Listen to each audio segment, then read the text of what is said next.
wicked producer. Does everyone know what the Against the Clock is before we start? Yeah?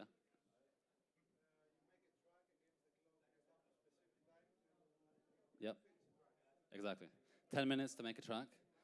And then, so how it's going to go is I'm going to press the timer. You're going to see the time there. And then afterwards, we're just going to have a little chat. But before we start, do you have any idea of what you're going to do or like how you're going to approach it in any way? A bit. I'm looking to cut as many corners as I can, I think. I have an idea of what I'm going to do. Whether that kind of happens or not, I mean, it's not the most interesting answer, but I do have an idea. Yeah. I'll let you know if that happens. But I'm just going to try and cut as many corners as possible to Sounds good. Yeah. Okay, well. Right, let's do this. Everyone ready? Yeah, cool. Yeah? All right. So once you hear the beep, you can start, okay? All right, take it away.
That's 1 minute down, by the way. Bounced out.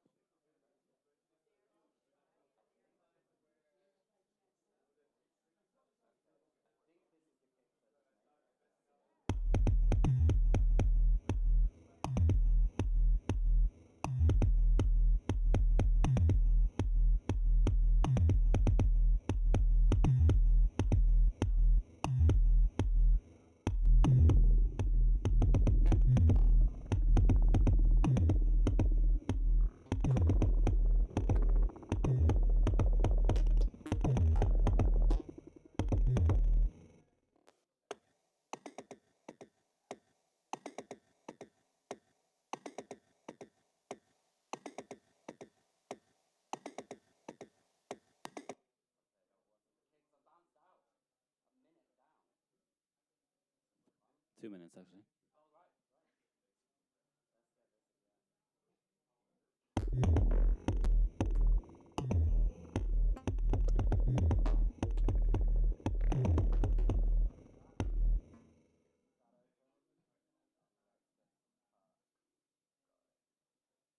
2 minutes looking for a file.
Maybe we'll have to talk about that later.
time. Can we get a round of applause for Metrist, please?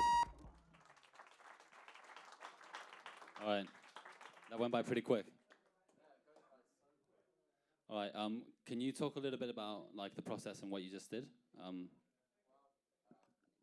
So I went to bounce that out, those kicks, and then I couldn't find them. Okay. So they're MIDI, so it doesn't appear as. So in the end, I've gone with. Basically, if you look at my screen, there's no audio or MIDI or anything actually recorded there. It still looks like a blank page. Okay. So if I get deducted marks on that, you got four score. Yeah, I get a yellow card or something like this. I deserve it. But you know, it was terrifying when I couldn't find those kicks. But I think I got something out of it. Definitely. I wanted to talk a little bit about your kind of background and kind of wanted to take it back a little bit into how you started because I know you used to make, or you were really, really into drum and bass kind of back when you started. Sure. So Yeah. Can you talk a little bit about sort of that whole scene and how that influenced you? Right. Well, I think adding the bass line. I think when we got to like 6-7 minutes or 8, I don't know. I had to add a bass line purely to. A lot of my music doesn't really have bass lines, but for the purpose of this, to make it feel more whole, other than it's just a kick drum and some hats and a vocal. So yeah, added in a little bass line, which you could attest to my drum and bass roots. Yeah. maybe not. They like drum and bass. It's definitely not doing Dillinger any justice, that track. So yeah, I hope Dillinger never sees this and thinks that guy's into what I do, you know. But so can you tell us a little bit about how you just got your start in producing?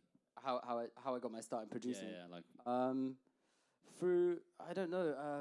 I grew up in a place called Cambridge, and there's a big drum and bass scene, a big drum and bass night as well, and yeah, there was a lot of DJs and a lot of live music around. Not live music in as much as like DJs, I guess, but a lot of people producing drum and bass records.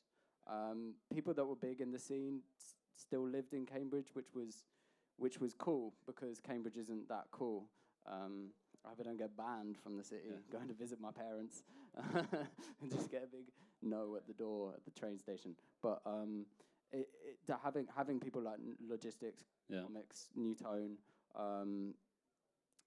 Logistics, Hospital Records, Comics, who now Guy does Shifted, and Endian, they moved into techno, and so did I with that. So how did that kind of move from drum and bass and then to the stuff that you make now, which is kind of completely different and like weird in its own way? I don't know, man. Like, I think if I could make drum and bass really well, then I would still be doing it now. But I think, I don't know, maybe people will disagree with me on this, but from my experience, drum and bass is very meticulous to produce, very technical, got to be a bit of an engineer, whereas I'm more about, if people saw my screen, I hit the randomize button quite a few times there. So I feel like things should come to you, not necessarily, you should work for a sound, but when you have stuff that is capable of randomizing and finding that thing rather than slaving over it for, an hour, 2 hours, then you make the most of it, I guess. Yeah. So what we just kind of witnessed was, you making a track in 10 minutes, which isn't, a kind of normal way of making music.